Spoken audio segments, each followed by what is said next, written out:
Hello and welcome to the Center for Spiritually Integrated Arts, a Centers for Spiritual Living teaching center. I am Reverend Dr. Raymond Anderson. I am the founder and the spiritual director. Now, as you are sitting there joining us, you may have questions, any number of questions, such as, who am I? How did I get here? Spiritually integrated arts means what exactly? What is a teaching center? Well, what is Centers for Spiritual Living? What is that? What does that even mean? Or New Thought, or religious science, or science of mind and spirit? You may have any number of questions about this specific community, about the parent organization, CSL, our philosophy, our teaching, our liberation theology. Any number of questions. Feel free to send an email. We look forward to connecting more and building our virtual community, our global community. And if you haven't connected yet on social media, feel free to do so. This is your invitation now. Also, did you know that all of our Sunday messages are archived on our YouTube channel? You can watch it anytime. Now, questions about anything, such as becoming a member. What does that mean? What does membership entail? And if you live somewhere far and already belong to a spiritual community, can you be a member of more than one? The simple answer is yes, you can. Just like you can shop at more than one grocery store, you can attend or be a member of more than one gym. We are building beloved community. So you can do both. You can be a member of both. You can be involved with both. That's what being in spiritual community means. So we welcome you. We invite you. We are so appreciative that you have found this community and that you have joined us today. We bless you. We love you. We welcome you. Live long and prosper. Sit back, relax, and enjoy the rest of our Sunday message. Love you. Connect with you soon. Blessings.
Namaste and greetings. It's beginning to look a lot like. Anyhow, today we are talking about the incredible light of being. Maybe that's what we should sing. It's beginning to look a lot like the incredible light of being shining in as you. Okay, I know, Tracy. I know. Tracy's fussing right now, so I'm going to stop singing. But today we continue our discussion up, up, and away. The incredible light of being. Warning, there will be some poking the bear and stirring the pot today. So today, this month, the darkest of the season in the Northern Hemisphere, has so many celebrations of light, various cultures and customs where we celebrate this idea of light. December 8th marks Bodhi Day, celebrating the enlightenment of the Buddha for many of those who study and practice Buddhism. The Wiccan tradition of Yule on December 21st honors the passing of the shortest day of the year, remembering the return of that which we refer to as the light. Then there is, we all know, Christmas, which celebrates the birth of Jesus, who is referred to as the light of the world within the Judeo-Christian tradition. Even though technically most scholars say Jesus wasn't born in December, but that's a different conversation. Nonetheless, we celebrate on December 25th. And then there's December 26th, which marks the beginning of both Hanukkah and Kwanzaa, which we have the representation of each of them has a menorah of their own, a candelabra of their own, which recognizes the lighting of individual candles and what that represents. Then we have the season of Advent, which also uses candles to remind us of the light. The thing I want us to be mindful of is we vilify the darkness and we make the light and I understand linguistic convenience and symbology, and I got that, and that's all good, but let us always come back to the space that says that which is life affirming, that which is non-life affirming, because too much light prevents us from being able to see, just as too much darkness prevents us from being able to see. Even if we're talking about light representing enlightenment and darkness representing ignorance, too much of either in an obsessive, codependent, narcissistic way is going to be the very obstacle that prevents us from attaining that thing. So, what we are talking about is this balance, yin, yang, light, darkness, awareness, and that which we are not aware or yet to become aware of. Finding the balance between, the balance of. Let us step into that space this holiday, holy day, wholeness day season. And in so doing, we are invited to think about how we use symbols. For example, this word, blindness, what comes to your mind when you read or hear this word, blindness? For many people, it is actually those who are unable to see. Something that might come to mind is a seeing eye dog. There might be the idea of reading using Braille or using the stick to navigate the path. Yes, all of these things. Referencing people. If I say, bring to mind some famous blind people that you know, any of these individuals may come to mind. Now, when we see them, when we hear them, when we recognize them, do we see any of them as ignorant, unaware, trapped, Or do we see their genius? Do we recognize their genius? Do we share and enjoy in their genius? See, our invitation is to stop using blindness as the catchphrase metaphor and symbolism for ignorance, for the opposite of enlightenment. Let's start using words that mean what we want them to mean, that say what we want them to say, that convey what we want them to convey. Ableism, by lumping blindness and blind people and into this category that says, well, the blind leading the blind is the symbol of absolute ignorance. What about the unaware leading the unaware? The ignorant leading the ignorant, the unaware leading the ignorant. You get where I'm going. We are no longer needing to use ableism as the symbol, as the linguistic convenience for what we're talking about. And in this, that's one of the things that propels us into Science of Mind and Spirit 4.0 or New Thought 4.0. The idea of we no longer reference this thing, this stuff, this activity, the way our predecessors in the movement once did. Dr. Holmes says, if one will have faith in themselves, faith in their fellow people, in the universe and in God, that faith will light the place in which we find ourselves. And it is by the light of this faith, we will be able to see all is good. And the light shed by this faith will light the way for others. Remix. Breathe.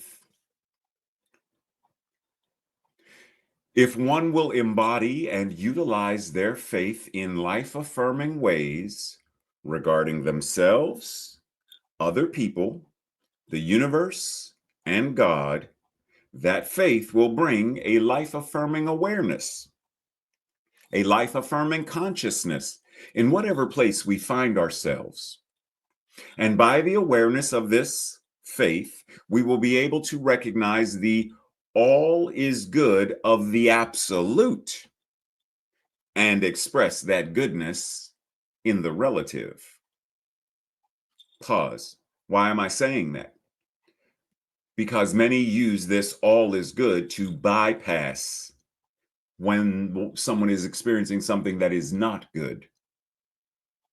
Right? So we want to understand in the absolute, yes, there is goodness because that which God isn't good. God is goodness itself. And when we say goodness, what do we mean? Right? So there's this idea of all is good, all is well, all is whole, all is one. But in the relative, do we experience that? Do we feel that? Okay. So we express that goodness in the relative. And through our active and conscious embodiment of this life affirming faith and goodness, we will inspire, we will encourage, and we will support others no matter where they are in their lives. We meet people where they are.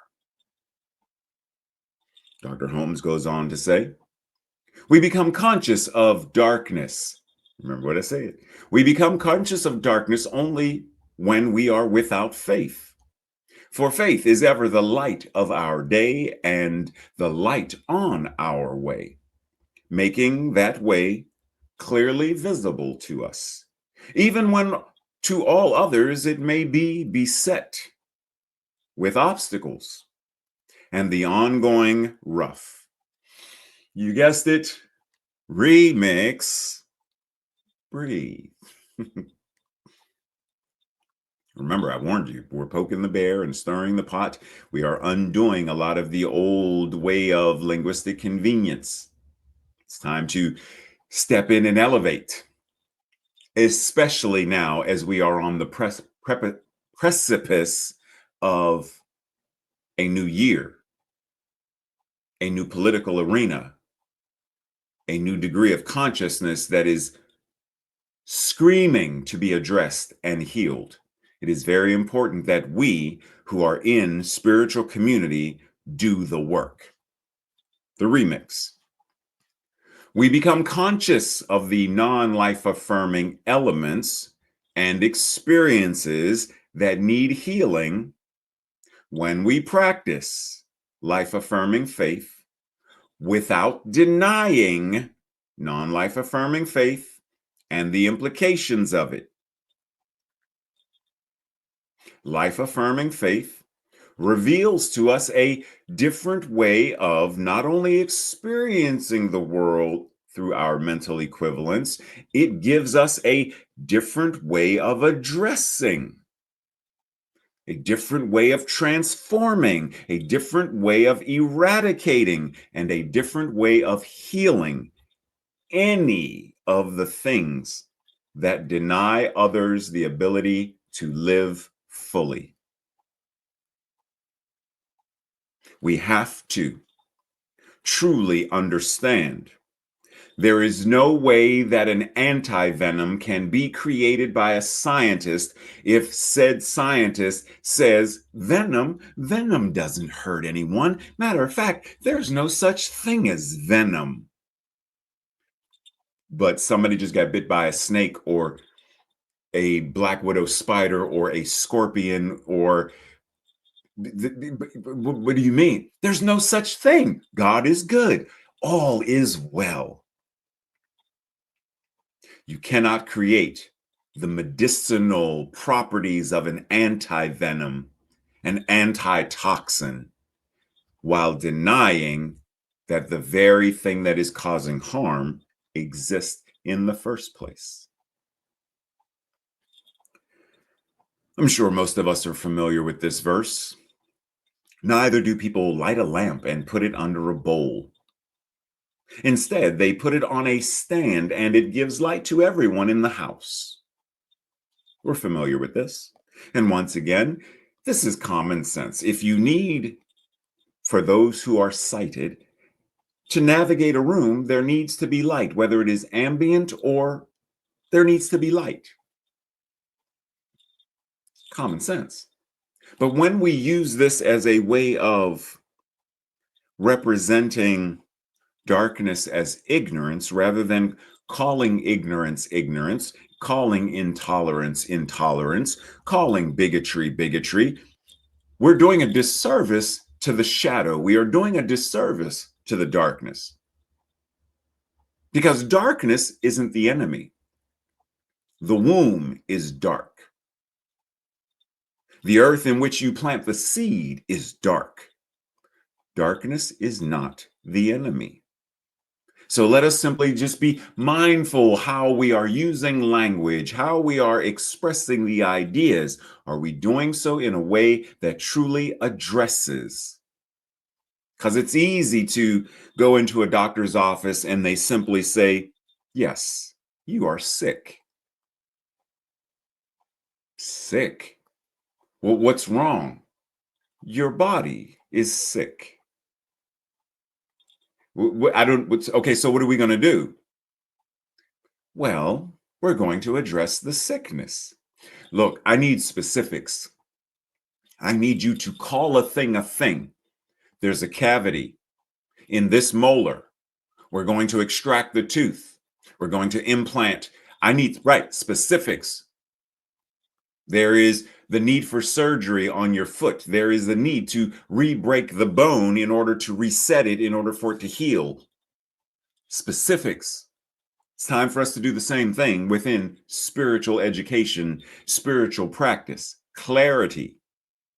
We can still use linguistic convenience, metaphor, poetry, symbolism, but let's also balance that with directly communicating what we are talking about.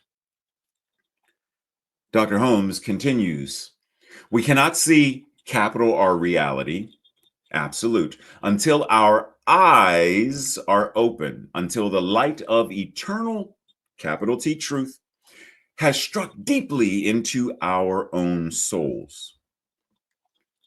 Precisely. Breathe. Remix. We cannot experience reality until our awareness and consciousness are open. In other words, until our consciousness and awareness are receptive to reality. Until the awareness of eternal truth has deeply resonated and found meaning within our own souls. Now, I invite us to sit with this. What is reality? What is eternal truth? What does it mean for something to resonate with our soul? Because it's easy to read this, love it. Oh, it's so inspiring. It's so encouraging. And then someone says, but what does it mean in your regular everyday life? And we're like, wow. Um, it's a good question. Can you check back with me next week? Our invitation is to really understand it to a degree where someone says, what is pie? Well, pie is a meal or a dessert, because one can have a pot pie, which is involving a flaky crust using flour and eggs and whatnot, et cetera, and it is filled with a creamy and chicken and peas and blah, blah. A pie can be same kind of crust, similar, slightly different ingredients, because this one is savory and this one is sweeter. And it can be filled with a variety of things such as apples or a meringue or blah, blah.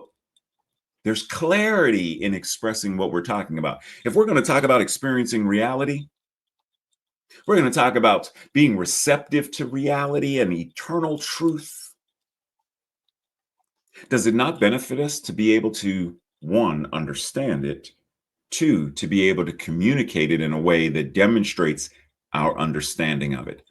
Because otherwise, all we are doing, quoting Bible verses without understanding, quoting the founder of whatever New Thought movement without understanding, which makes us parrots of metaphysics rather than visionaries and creators, imagineers and manifestors. Breathe.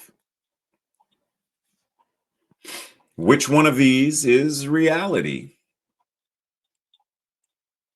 Once again, our invitation is, well, what is reality? Because to each of these people, reality, the reality of what they are experiencing is accurate.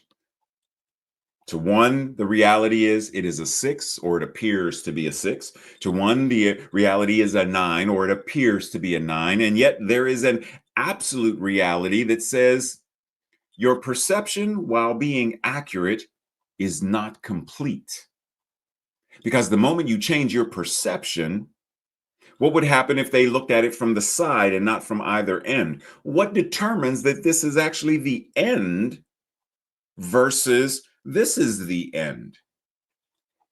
It's only the end when you look at it from this point, and from this point, looking at it top to bottom, it's a 6. Well, for them, from top to bottom, it's a 9. Once again, what happens if you now rotate your view? What is it? It's neither a 6 nor a 9 now, because the perception, the point of view, the point of focus has been altered. So once again, as we look at, as we experience reality, let us be mindful to pause and say, is this relative reality based upon my perception? Or is it a quote unquote capital R ascended absolute reality where I am giving myself the space to take in all angles, top and bottom, inside and outside, where I say, this From one perception, it looks like a 6. Another looks like a 9. Another, it's a shape. Another, it could be a G. Another, it is a symbol, an icon. It is paint on the ground. It is pink and black. It is, and so on to infinity. So our invitation is to pause, and before we are so quick to label a thing, and stop, pause and check in. Because there are a lot of folks within New Thought who want to completely eradicate the word God within our movement. And I understand why. I got you. But the reasoning is because what they are experiencing is a relative reality, which for them causes angst and anger. And yet for others, that word, God, doesn't stir, doesn't trigger. So what is the invitation? For those who use the word, can we expand it to be able to encompass and invite the others into greater healing so that that word is no longer a triggering word? Pause and expand. Howard Thurman says, to continue one's journey in the darkness with one's footsteps guided by the illumination of remembered radiance is to know courage of a particular kind. The courage to demand the light continue to be light even within the surrounding darkness. What does this mean to you? In your life, what does that courage look like? Now, yes, we're going to remix.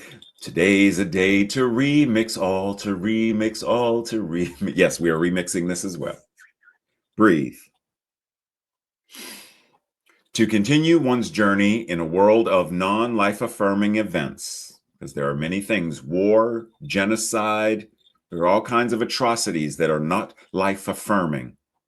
So when someone says it is by divine order and they want to bypass or malpractice or malfeasance, it's all God, it's all good, everything is by divine order. So you're telling me that lynchings and dropping Hiroshima and Nagasaki and 9/11 and the Holocaust, this is all by divine order. As though God is saying, in order for humanity to awaken to its magnificence, there must be this pain and suffering and death. You almost made me curse. There are non-life affirming events, right, in the world. So to continue one's journey in a world of non-life affirming events while maintaining life affirming faith, which guides through inspiration, through intuition, and inquiry, is to know courage of a particularly powerful kind. The kind to demand that truth continue to be true, even when surrounded by untruth, deception, misinformation, disinformation, and malinformation. Breathe.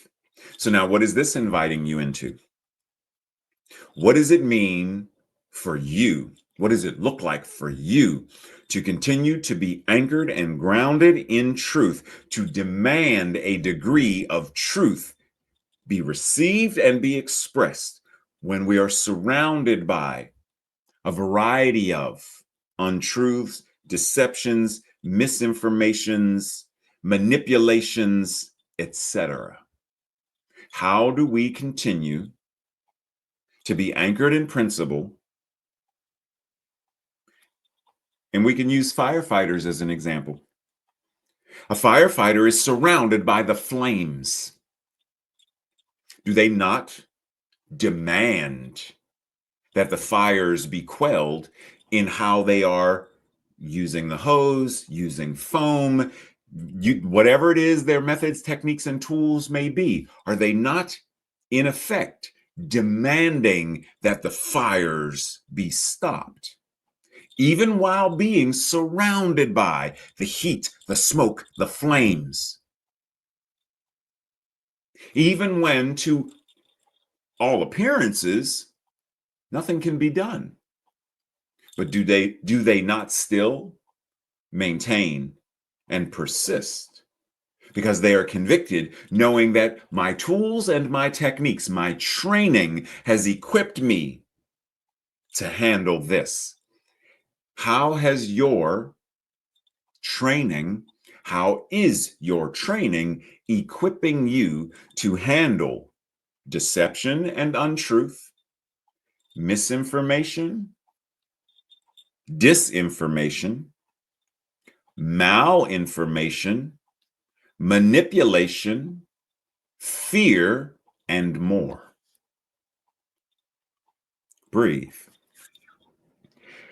So, speaking of symbolism and metaphor and whatnot, within the scope of many stories, there is the archetype and the mythology of the blind master.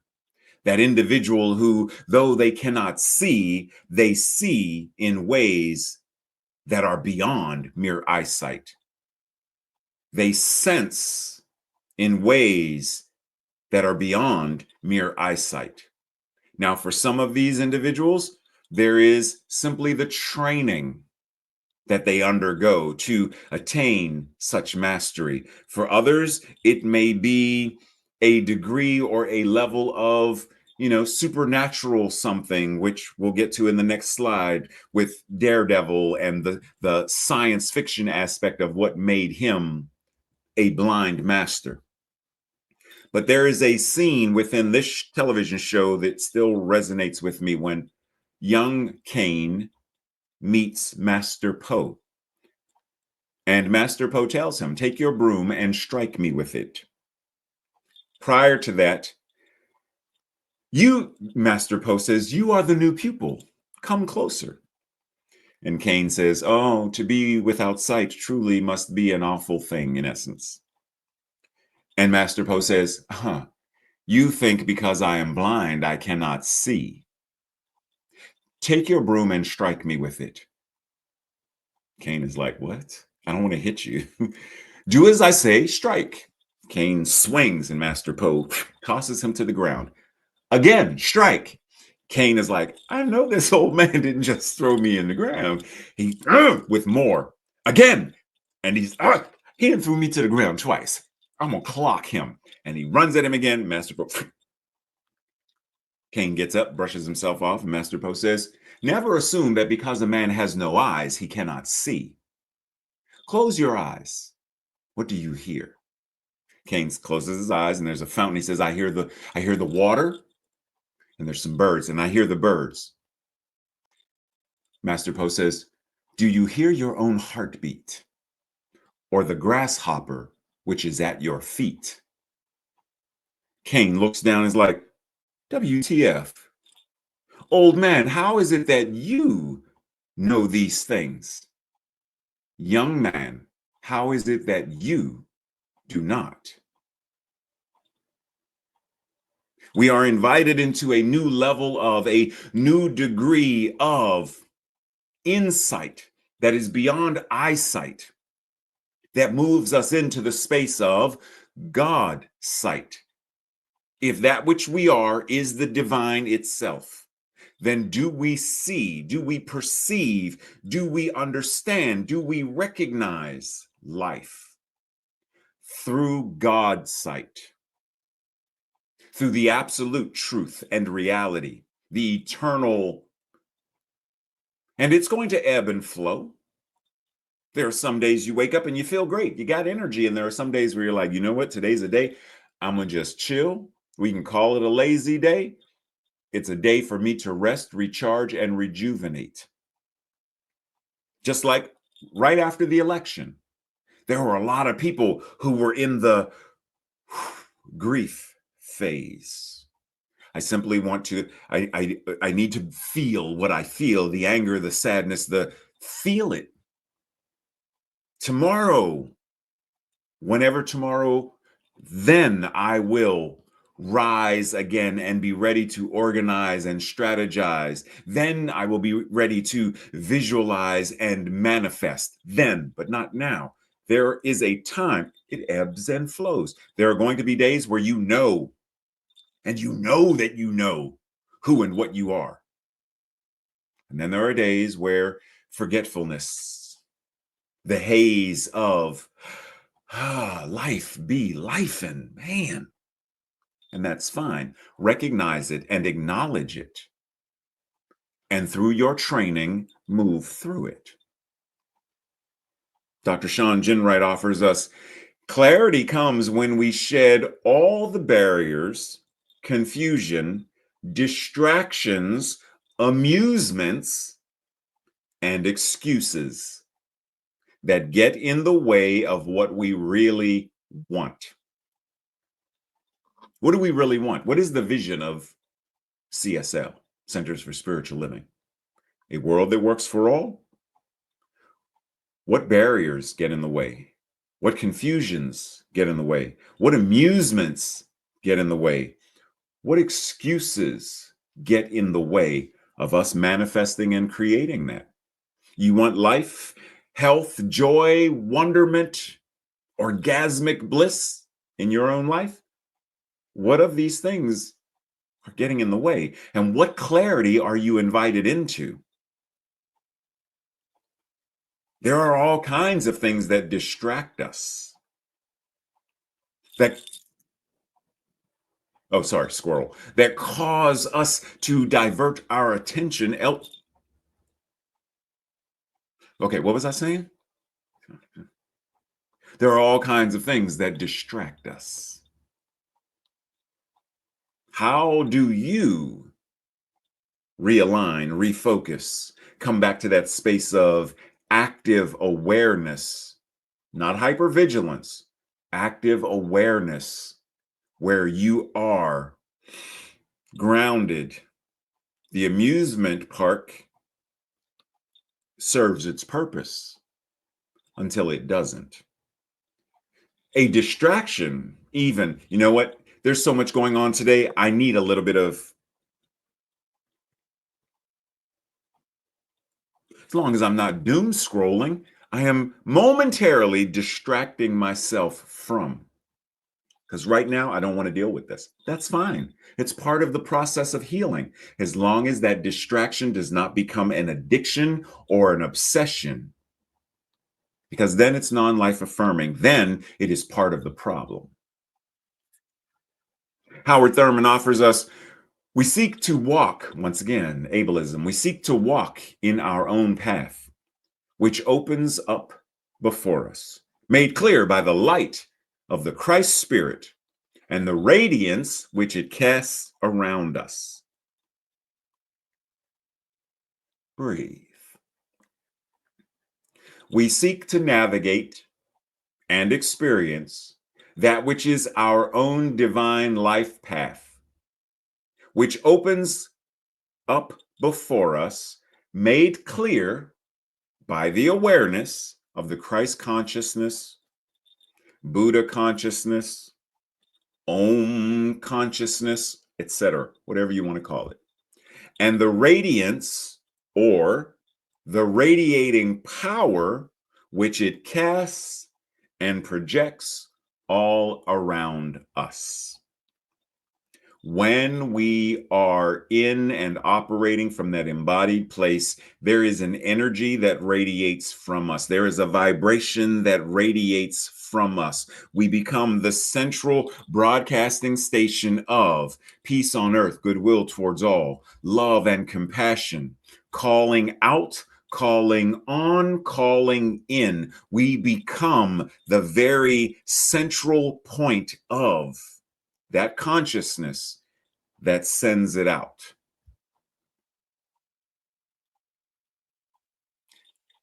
If we do so in a life affirming way, we reap life affirming results. If we do so in a way where it's discordant, like playing a piano that is out of key, there's still a vibration of sound, but it's not in tune. It's out of tune, or it's in a other tune. It's mal-tuned. It's not a perfect G. It's a I don't know what that is. But there's still something, just like radiation. We know that referencing a dirty bomb, an atomic bomb, a whatever, radiation can harm. But radiation, when used in moderation, such as an X-ray, it can be used to help heal and cure and fix. So it's a matter of, what am I radiating? Life affirming, non-life affirming, love, hatred. What is it that I am as my consciousness, my mental equivalent? What am I radiating out into the world? And what is it? What is the impact and the influence that it has, not only on my individual life, but collectively? The science of mind and spirit as a liberation theology offers us the ability to live as beneficial presences in the world and to be 21st century New Thought Good Samaritans who embody and express all that the divine is as us, thereby radiating love, joy, healing, forgiveness, and much, much more to the world. We understand the importance of our words and our actions and how those things, our words, our mental equivalents, how they create harmony or discord, and how we consciously choose the former. We recognize the power we have to affect real world, life affirming changes in all of the systems.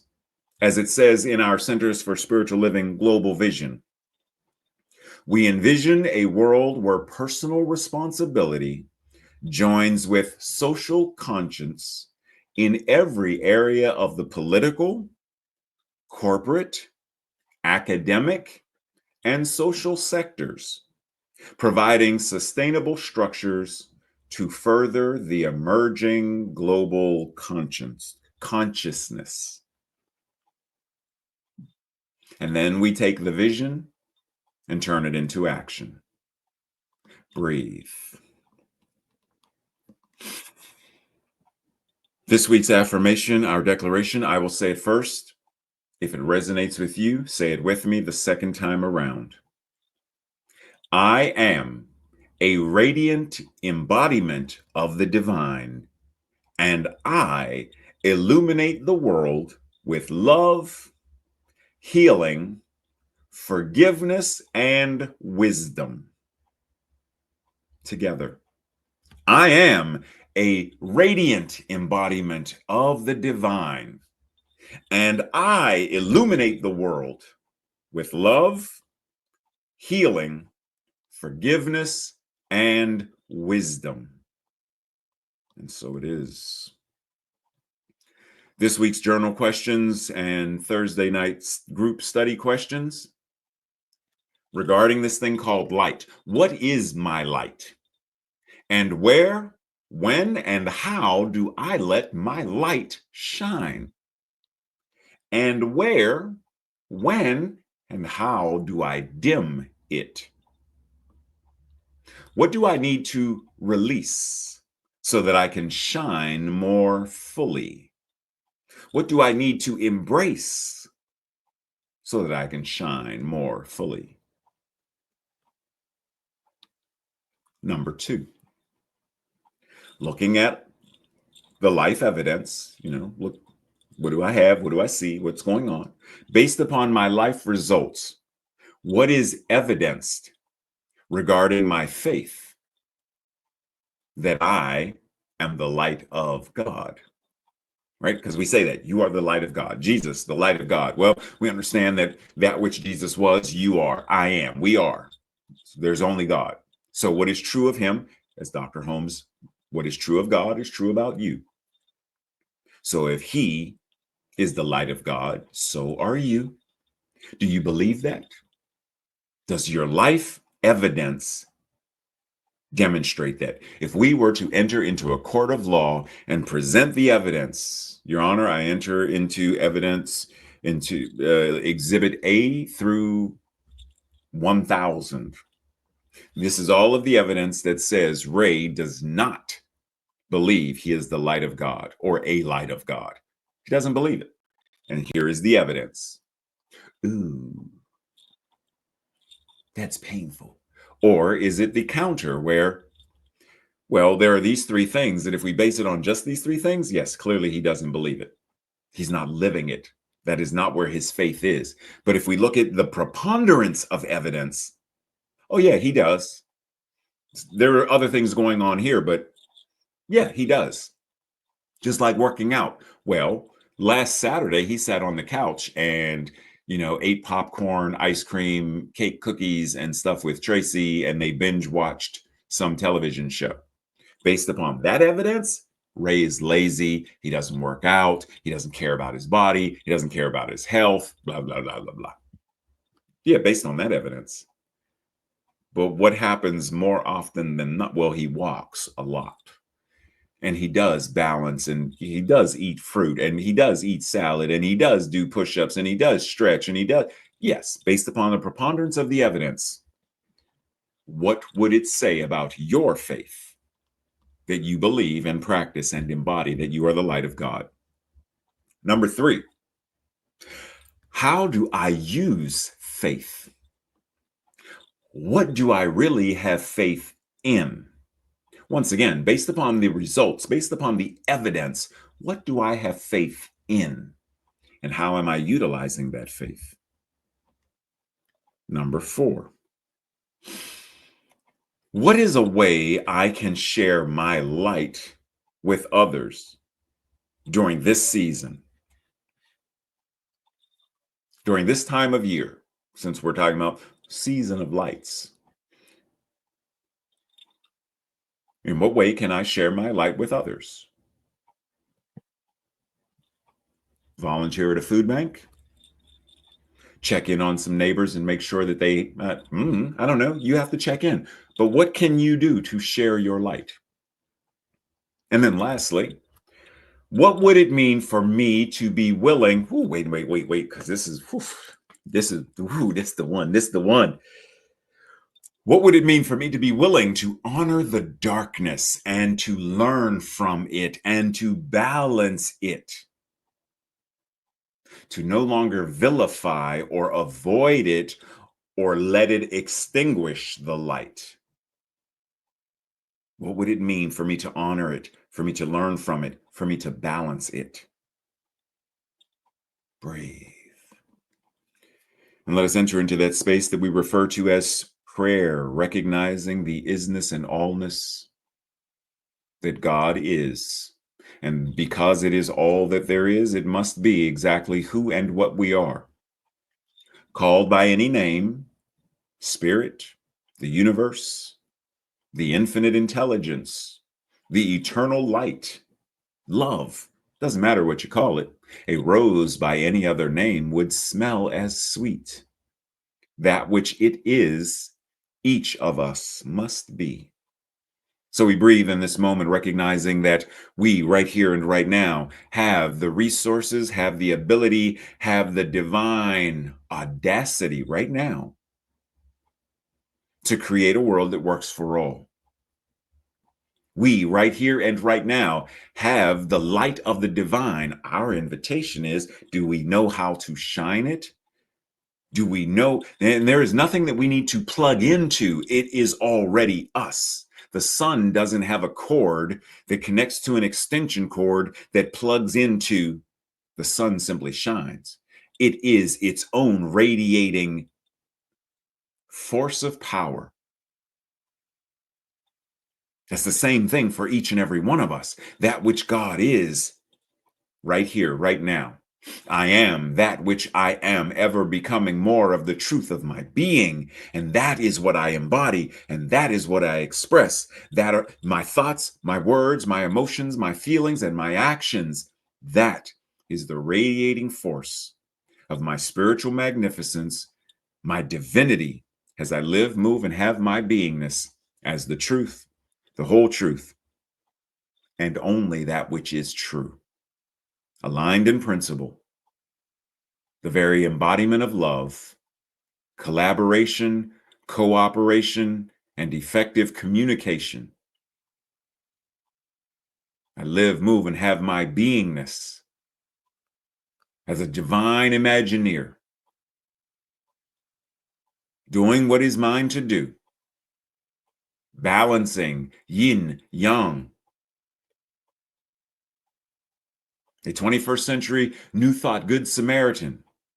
Whatever words we want to do, want to use, each of us has the ability to do so, and do so with clarity, do so with power.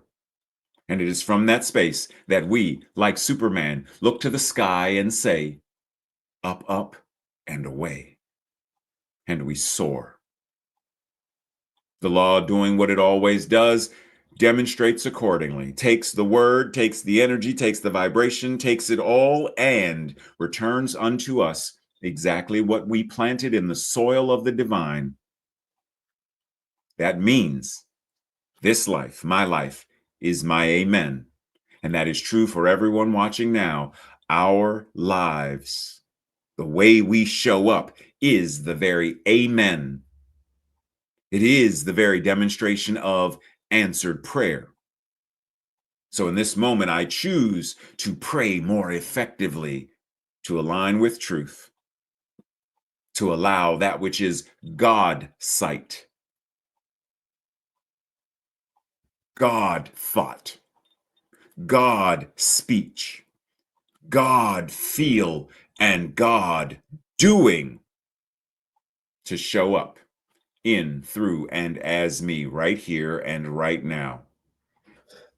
This is the truth. This is the prayer. This is the call. And so it is. And so it is. Namaste and blessings, everyone.